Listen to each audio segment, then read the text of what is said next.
Bajo el lema Abramos la conversación sobre salud mental, hoy se lanzó la campaña comunicacional sobre la salud mental en Chile. Vamos a hablar de otros temas. Estamos en el estudio para eso de Canal 24 Horas con la ministra de Salud, Jimena Aguilera. Ministra, un gusto como siempre. Muchas gracias por acompañarnos. Hola Nicolás, muchas gracias por invitarme. Efectivamente hoy día estábamos en este lanzamiento, así que es muy importante hablar de esto. Importante, y se habla poco. ¿Cuál es la mirada que tienen desde el Ministerio de Salud, desde los expertos, expertas? ¿Se mantiene con un estigma la salud mental en Chile? Sí, efectivamente. Uno pensaría que no, digamos, que... No, se mantiene como un estigma. Lo que mencionábamos hoy día en la mañana es que nosotros en este gobierno por primera vez se ha puesto realmente al centro de la agenda sanitaria la salud mental. En eso el presidente ha sido un champion, incluso es considerado un champion a nivel global de la salud mental. A él lo invitaron el año pasado, por ejemplo, a abrir la Asamblea Mundial de la Salud. Lamentablemente no pudo ir porque coincidía con el discurso del 1 de junio.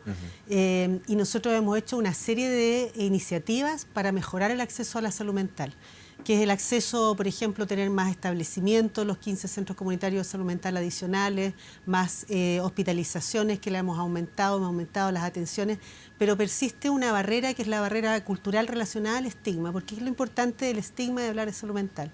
Las personas producto del estigma se sienten ellos mismos menoscabados, entonces impide que busquen ayuda. Y eso es una barrera cultural de acceso a la atención de salud. Estábamos viendo hace un ratito parte de la campaña, aparte solamente con frases que, claro, uno dice, hasta a uno sin quererlo a veces se le han salido. Claro. No le pongáis color.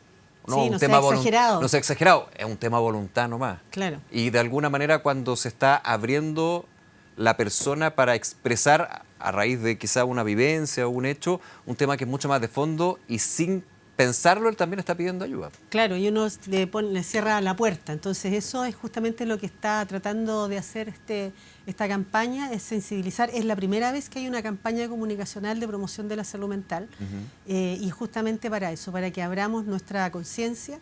Es cierto que todo lo que se ha hecho en este gobierno permite poner la salud mental al centro, pero todavía es importante el que existen estas barreras. Yo misma participé en una comisión de conexión social de la Organización Mundial de la Salud, donde entre los hallazgos que había es que el aislamiento y la soledad agravan los problemas de salud mental, producen problemas de salud mental y agravan las enfermedades físicas también, como por ejemplo las enfermedades cardiovasculares. Totalmente. Y el hecho de tener esta barrera a la comunicación produce ese aislamiento. Entonces, además, la persona se agrava de su condición de salud mental. Ministro, usted le decía, y es bastante llamativo, y no lo digo para bien, lamentablemente, que sea la primera campaña pública que se hace sobre el tema de salud mental. Así es. Pensando que el tema de salud mental, ¿para qué decir con la pandemia? Claro, es que justamente... Bien cercana, uno lo mira a lo lejos, pero así no es. para nada. Nosotros siempre como país hemos tenido problemas de salud mental. A principios del siglo XX, por ejemplo, se hablaba mucho del tema de las adicciones, de la adicción al alcohol, particularmente, que es muy marcada en Chile, claro, siendo la cirrosis una consecuencia del alcoholismo y una de las primeras causas de muerte todavía. De hecho, vamos a incorporar ahora en el GES el tratamiento medicamentoso post-hospitalización de cirrosis. Después nosotros en la década del 90-2000 empezó a aparecer los estudios sobre la carga de enfermedad asociada a la depresión en Chile. Con los primeros estudios del doctor Vicente en la ciudad de Concepción, yo misma participé en el estudio de carga de enfermedad que demostró que las enfermedades de salud mental que no producen muerte, porque es distinto, la gente lo vincula mucho al suicidio, pero la depresión no necesariamente lleva a la muerte. De hecho, la depresión afecta a las mujeres y el suicidio más a los hombres. Era una gran carga de enfermedad. Pero ¿qué es lo que pasó con la pandemia? Con la pandemia se produjo casi como un experimento natural en que todas las personas quedamos desconectadas de nuestra conexión social. Llevar al límite, digamos. Masiva, claro, y a nivel planetario. Y eso ha llevado a que posterior a la pandemia se haya producido una verdadera explosión de problemas de salud mental, no solo en Chile, sino que a nivel global. O sea, cualquier reunión que uno vaya, por ejemplo, estuve en el Consejo Directivo de OPS la semana pasada, lo que es la Asamblea Mundial de la Salud, que se hace en mayo en Ginebra. Todos los países plantean cómo ha crecido el problema de salud mental y cómo los sistemas de salud tienen que ser capaces de aumentar su capacidad de atención para resolver estos problemas, pero no solo eso, sino que además cómo la sociedad se tiene que organizar para proteger la salud mental. Y en eso nosotros enviamos un proyecto de ley para ese fin. Quiero ir a ese punto, ministra. ¿Cuál es el balance actual, digamos, del sistema de salud para abordar los temas de salud mental? Y recuerdo hace más de 3 años, casi 4 años, cuando el presidente, siendo candidato, impulsó bastante, digamos, su programa de gobierno. ¿Qué se ha hecho en ese recorrido, en lo que tiene que ver con la estructura? Aquí estamos hablando de una campaña para que uno como ciudadano fuera del sistema de salud, todos estamos incorporados, digamos, pero fuera, digamos, de lo práctico, de la infraestructura, se saque el estigma, que apoye. Pero ¿cómo está el sistema para abordar estos temas? Bueno, esto se ha abordado con múltiples iniciativas, la verdad. Es cierto que el presidente lo priorizó como el problema central dentro de la agenda sanitaria. Ya traíamos de prioridad nosotros desde la ley del cáncer el cáncer, y él instala el tema de salud mental, de lo que ya dijimos que él es un verdadero champion.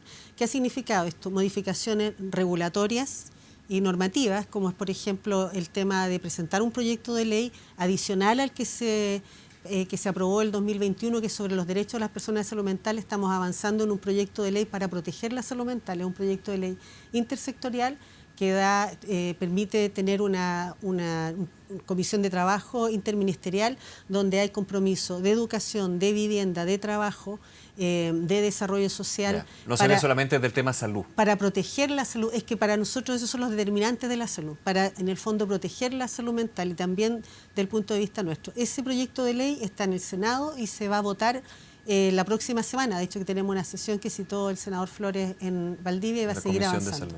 Después, del punto de vista de las enfermedades de salud mental, nosotros hemos priorizado 3 problemas principalmente. Priorizamos lo que es el suicidio e instalamos el fono suicidio, que fue la primera iniciativa en la región. El asterisco 4141 está atendiendo más de 7.000 llamadas mensuales. ¿Mensuales? Para la prevención del suicidio, efectivamente. Además, harto, efectivamente. Y además el suicidio tiene un componente o sea, por un lado es positivo, digamos, que haya una vía y que esté siendo... que antes no existía. Que no existía y que ahora el número obviamente uno dice... Bueno, chuta, harto. Son hartos, claro. Harto. Después, además, lo que se ha hecho, la otra enfermedad que se ha priorizado es la demencia. La demencia ya en el gobierno anterior se había incorporado al GES, pero nosotros hemos expandido la cobertura y hemos atendido a más de 100.000 personas dentro de los centros comunitarios de salud mental. Hay unos centros que son de demencia y eso también se han expandido las instalaciones de estos centros en distintos lugares del país. O sea que también ha habido una atención al tema de demencia. La semana pasada yo estuve participando en la parte inicial de la caminata sobre la demencia, porque estábamos también en una fecha importante sobre demencia. Y eso ha significado también un aumento en lo que significa la acogida a las personas con la demencia y la integración dentro de los otros servicios de atención de salud. Y el tercer problema que se ha priorizado es el trastorno de espectro autista, que nosotros promulgamos una ley. Se han creado más de 80 centros por parte de salud, se ha capacitado gente, pero también los municipios han sido muy activos en el trastorno de espectro autista. Eso, digamos, en el área programática. Sí, ¿cómo se contempla desde el tema salud mental lo que es el TEA, la ley TEA? Bueno, Muchos podrían decir que va más bien por un carril distinto. ¿Por qué se aplica ahí, digamos, en este punto? No, lo que pasa es que la ley TEA, lo que en el Fondo para Salud nos exige un objetivo de, primero, el diagnosticarlo precozmente y el poder derivar a los niños a un programa de apoyo que les ayude a mejorar su capacidad de socialización y superar aquellos niños que, siendo neurodivergentes, la neurodivergencia les produce discapacidad, porque la neurodivergencia tiene un espectro amplio. Sí, estamos claro, aquí, totalmente. Estamos enfocados en aquellos que tengan discapacidad. Nosotros, dentro de los compromisos de esa ley, teníamos que tener un centro en cada uno de los servicios de salud, eso hemos ido avanzando, y en la formación de especialistas para el diagnóstico, porque hay mucho problema con diagnóstico, efectivamente, del trastorno espectro autista. Entonces yo estaba comentando que esas eran como las áreas programáticas. Las áreas programáticas. Nosotros hemos invertido en infraestructura, hemos invertido en unidades de hospitalización de corta estadía dentro de los hospitales generales, más de 17 de estas unidades. Hemos ampliado, de hecho, la capacidad instalada de hospitalización y también en estos centros comunitarios de especialidad. Los COSAM, que hace poco, de hecho, la semana pasada inauguró, claro, el lunes. Maipú. El lunes en Maipú, y donde dijo que él había estado internado y qué sé yo. Claro, sí, efectivamente. Entonces, eso es el otro. Y finalmente, en presupuesto, sí. Esto se traduce en que en el presupuesto nosotros de salud mental se ha incrementado en 146.000 millones. Es decir, ha habido una prioridad en todas las líneas de formación de especialistas. Eso, ¿cómo aborda la formación de especialistas? Y si actualmente, lo voy a hacer muy general, pero existe la oferta de especialistas, psicólogos, psiquiatras, para poder abordar la necesidad del tema de salud mental. En el tema de salud mental, la verdad es que la oferta de psicólogos es bastante alta. pero que estén especializados en clínica no es tanta. O sea, porque uno dice, no, pues está lleno de escuelas de psicología. Claro, pero tienen que tener una especialización en clínica. Claro, esa es la percepción que uno tiene, pero claro, la especialización claro. es Sin embargo, nosotros hemos incorporado profesionales psicólogos en la atención primaria que antes no existía. También hemos capacitado a los médicos generales con un programa de la Organización Mundial de la Salud que se llama MHGAP para que estén entrenados en dar una primera atención de salud mental. En cuanto a las especialistas psiquiatras, nosotros hemos dado más de 50 cupos para formación de psiquiatría. Nosotros dentro del programa de formación de especialistas en este momento es el momento que tiene más médicos en formación de especialidad y se ha dado prioridad a salud mental y a oncología, que son las dos temas claro, como más pesados. ¿Para qué decir en la zona extrema, sí, en el mundo rural? Esa digamos, es una forma, pero también nosotros necesitamos que los mismos profesionales psiquiatras que hay estén dispuestos a trabajar con FONASA. Ya. Porque también ocurre eso, que hay ciudades o lugares donde existen los especialistas, pero no reciben bono FONASA, por ejemplo. Entonces también hay un trabajo que hacer en eso, en que los especialistas que hay estén disponibles para trabajar cuando están en el sector privado también con la modalidad de libre elección, y en el sector público que hemos logrado incorporar más profesionales a través de los programas de formación. Ministra, voy a aprovechar que nos está acompañando y antes de pasar un tema para cerrar lo que tiene que ver con esta campaña y el foco que se debe tener y la atención también con respecto a ir derribando esos estigmas que es el centro, digamos, de esta iniciativa. ¿Hacia qué puntos tienen que tiene que uno estar mirando cuando ve esta campaña pública? En realidad la campaña lo que pretende es concientizar que uno se identifique con estas situaciones en las que probablemente todos hemos estado, en que alguien nos empieza a contar algo que uno dice, este es un rollo, pero sí, ¿para qué? Y darse cuenta de que en realidad en muchas de esas circunstancias las personas lo que están haciendo es pedir ayuda y como tú mismo dijiste, a veces ni siquiera ellos se dan cuenta que en ese momento están pidiendo ayuda. Entonces hay situaciones en que las personas hablan de que no se pueden controlar en relación a sus adicciones o que los están molestando, por ejemplo, en el colegio, que tienen problemas de socialización con otras personas, o las personas mayores que se sienten solas y que eso les deteriora su salud mental y que en realidad uno, como está abstraído con los teléfonos, etcétera, no tiene tiempo o no tiene la concentración como para conversar con las personas. Y cuando uno está en esa situación, no tener miedo a pedir ayuda. O más que miedo, no sentir que es signo de debilidad el ir a diagnosticarse. Claro, porque en el fondo si uno logra tener el impulso de pedir ayuda, el que no se le ponga una puerta y se le cierre. ¿Quién se conoce mejor que uno? Claro. Que es un tema clave. Estigmatiza. Ministra, usted habla es la semana, última cosa de salud mental. Esta es la Semana Interamericana de la Salud Mental. Entonces la Organización de Estados Americanos dedicó toda esta semana a la salud mental. El 10 de octubre es el Día Mundial de Salud Mental, pero está toda la semana dedicada a la salud mental y por eso hoy día hicimos el lanzamiento de la campaña. Usted mencionaba, ministra, en otro tema relacionado, presupuesto ya general a nivel de salud. ¿Cómo queda, primero para quienes nos ven hasta ahora, el presupuesto con esta ley de presupuesto 2026 que se está ya tramitando en el Congreso, el área de salud? Bueno, para nosotros el presupuesto es una gran responsabilidad porque somos el sector que más recursos recibe. Nosotros estamos creciendo un 5,6%, sí, el triple de lo que crece el promedio del presupuesto nacional, y ese es un reconocimiento a que efectivamente salud ha sido una prioridad durante todo este gobierno, el presupuesto sectorial. Un reconocimiento a la necesidad que se da en el tema de salud. Efectivamente, pero hay países donde existiendo la necesidad no se da la prioridad, o se habla de salud y no se ponen los recursos de acuerdo al discurso que se hace en las personas. Entonces nosotros hemos tenido un aumento de los recursos del sector de un 30% durante este gobierno. Entonces el presupuesto tiene una gran cantidad de recursos, son casi 900.000 millones de expansión, llegamos a un presupuesto de 17 billones de pesos. Y por lo tanto, por eso yo digo, es una gran responsabilidad el poder ejecutar y ejecutar adecuadamente todos esos recursos en forma que efectivamente contribuyan a seguir avanzando en lo que hemos avanzado, en tener un énfasis en la prevención a través de lo que es la atención primaria, de las iniciativas de atención primaria universal que se mantienen, lo que hemos invertido en innovación, en lo que es las vacunas y los anticuerpos monoclonales que nos han permitido bajar la mortalidad infantil a 0 por virus respiratorio sincicial.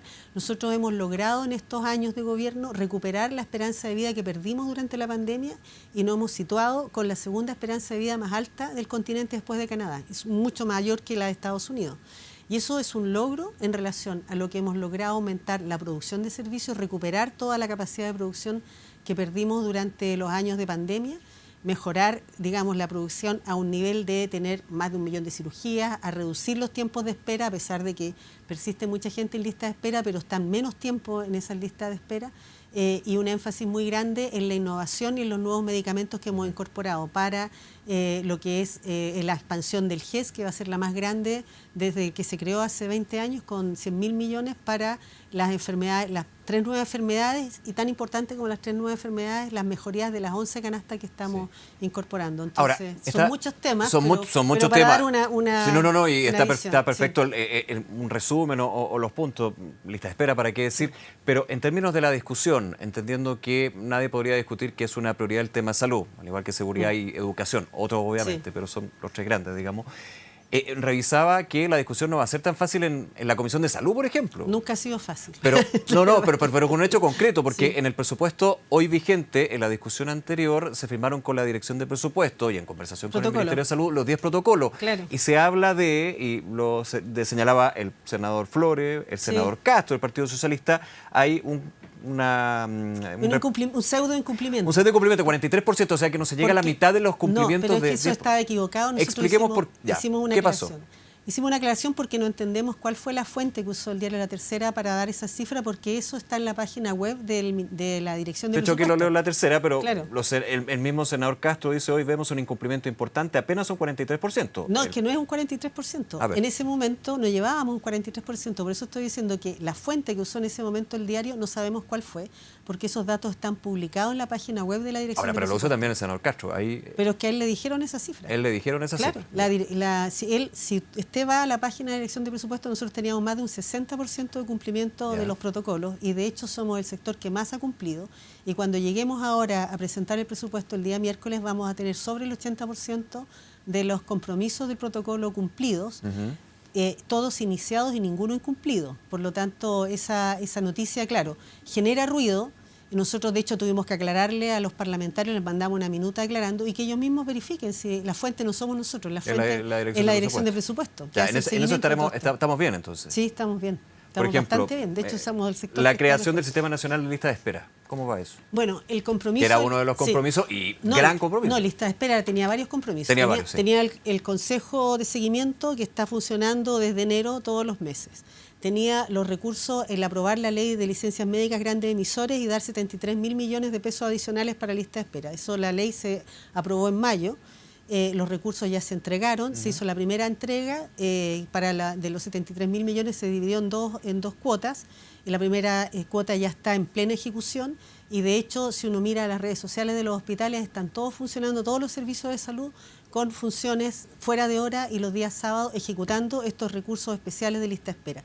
Además, para lista de espera estaba la implementación del sistema de acceso priorizado, el SAP, que es para la lista de espera, pero atendiéndonos en el sector privado. Eso comenzó en agosto con la modalidad institucional, es decir, saca gente de la lista de espera que necesita cirugía de cadera o de rodilla y se envían a establecimientos, a clínicas que se han inscrito con el sistema en todo el país, y para esas personas es copago cero. Y ahora en septiembre, hace pocas semanas de hecho, partió el sistema con la modalidad de libre elección, que también está en todo el país. Nosotros hicimos una actividad aquí en la clínica Indisa, aquí al lado, en que las personas ya no necesitan estar en lista de espera, sino que si tienen la indicación quirúrgica de rodilla y de cadera, simplemente van al traumatólogo, y el traumatólogo los inscribe y pueden hacerse la operación con una cobertura financiera muy conveniente, porque en realidad la cirugía de reemplazo de rodilla y cadera son de alto costo, hay que comprar las prótesis, etcétera. No igual, pero suena como la ley de urgencia, ¿no? Es una ley especial, es una ley que había presentado el presidente Piñera, y que nosotros, con una indicación sustitutiva, en acuerdo con la comisión mixta, la transformamos para que apuntara directamente a las causas de lista de espera quirúrgicas de alto costo. Por lo tanto, fue un proyecto de un apoyo transversal. Esos son 28.000 millones de pesos este año, 14.000 para libre elección y 14.000 para sacar a la gente de la lista de espera que está en funciones. Por eso también se cumplió. Hicimos muchas veces adultos mayores. Reemplazo cadera y rodilla. Cadera, claro. Lo que pasa es que la cadera en el adulto mayor está cubierta por el GES. ¿Está cubierta por el GES? Sí, en los menores de 65 es que no está cubierta por el GES. Y la rodilla es de todas las edades. La rodilla es de todas las edades. Claro. Entonces también nosotros teníamos que moderar el tema de la compra de servicios en los servicios de salud, porque se estaba comprando a destajo. Y lo que se hizo también fue acordar de que la compra de servicios de los servicios de salud iba a ser de acuerdo a las licitaciones que hace FONASA para garantizar un uso más eficiente. Claro, porque finalmente se da el fenómeno a la inversa, que es el sobre-stock, digamos, de servicio. Claro. Pero no estamos siendo eficientes, inteligentes. En la hora, claro, en las horas en que funciona. Nosotros les pusimos una meta de listas de espera, teníamos que, dentro de los protocolos teníamos que mandar con RUT y todo, cuál era la meta para cada servicio de salud, de cuánta gente tenía que atender sobre el percentil 75, todo eso se cumplió. Así que efectivamente en el protocolo, todo en lista de espera, la verdad es que ya o se cumplió las cosas que eran con hitos, o sea, enviar las metas, aprobar la ley, enviar los recursos, y las otras cosas siguen, como es por ejemplo el Consejo Asesor, que ha funcionado todos los meses con participación de académicos, del Consejo Nacional de Evaluación de Productividad, de los mismos representantes de los parlamentarios, del Colegio Médico y de otros gremios. Lo último, ministra, ley de despenalización del aborto está en el Congreso, pero supimos hoy en el anexo de programa de la candidata Janet Jara, y no es un tema de presidencia, no, pero que incorpora el impulsar.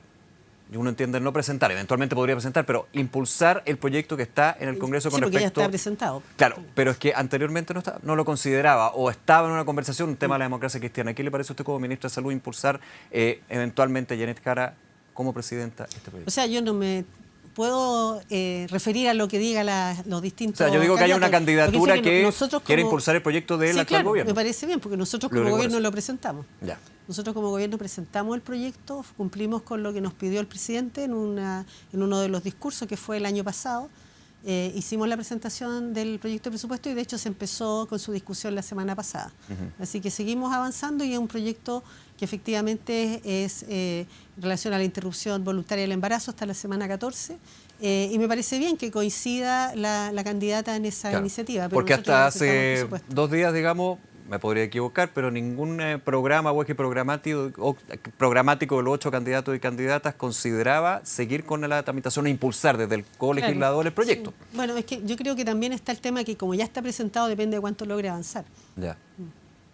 Y la expectativa del gobierno, de hecho, siempre se dijo, lo conversamos con la ministra Orellana en su minuto, se entendía de que este año legislativo no iba a salir como ley, digamos. Muy difícil. Es complejo porque la verdad es que la agenda... Ahí la pregunta es por qué no se ingresó antes. Los ingresó, sí. Lo que pasa es que el tema, primero, recordemos que también la ministra Orellana mencionó de que nosotros estábamos a la espera de que se aprobara el reglamento que se demoró del 3 causales. Bastante, de las 3 causales. Por lo tanto, para ya tener eso en línea y estar funcionando correctamente con las 3 causales, que ha funcionado bastante bien, diría yo. Después está el tema que nosotros, dentro del sector salud, tenemos una agenda de proyectos muy densa. Tenemos el proyecto de la ley corta, que fue otra de las cosas que hicimos en este gobierno, que fue superar la crisis del sector privado, que incluía las clínicas, más pagar las deudas de rebase de las clínicas, el tema de las ISAPRE, etcétera, que nos demoró 1 año y medio en resolverlo, que era cuadrar un círculo. Yo me acuerdo que conversamos de eso, que era muy difícil. Conversamos varias veces, sí. Sí, lo logramos. Bueno, pero a raíz de ese proyecto de ley corta, dentro de la negociación de la ley corta, quedaron una serie de proyectos para presentar, con plazo y todo eso. Claro, mucho en compromiso. Claro, nosotros lo hemos presentado todo. O sea, presentamos el fin de las preexistencias de la ISAPRE, que ya pasó por la Cámara de Diputados, le falta ir a la Comisión de Hacienda de la Cámara de Diputados, pero ya pasó por la de Salud. El proyecto de mejoría de la Superintendencia de Salud está en el mismo trámite, se entró por la Cámara de Diputados, fue aprobado por la Comisión de Salud y ahora va a Hacienda. El proyecto de mejoramiento del Sistema Nacional de Servicios de Salud, que entró por el Senado, ya se aprobó en la sala. Y ahora estamos en el plazo de indicaciones. Teníamos el proyecto de licencias médicas grandes emisores que teníamos que terminar de tramitarlo, teníamos que presentar el proyecto de ley de eutanasia que también lo presentamos, este proyecto de ley y el proyecto de ley de asignación técnica de los profesionales técnicos de enfermería que lo presentamos y lo logramos aprobar. Entonces es una oferta bien importante de proyectos y dentro de eso estaba también el de aborto. Entonces, cuando meterlo, digamos, dentro de la Comisión de Salud de la Cámara de Diputados fue cuando, y además el proyecto Ricarte Soto. Y el Ricarte Soto. Ricarte Soto. Cuando logramos avanzar en los proyectos, habíamos quedado que íbamos a presentar el proyecto de aborto y así fue. Eso estamos. Ministra Aguilera, nuevamente muchas gracias por conversar con nosotros de los distintos temas. Sí, muchas gracias. Que esté muy bien, hasta luego. Ya.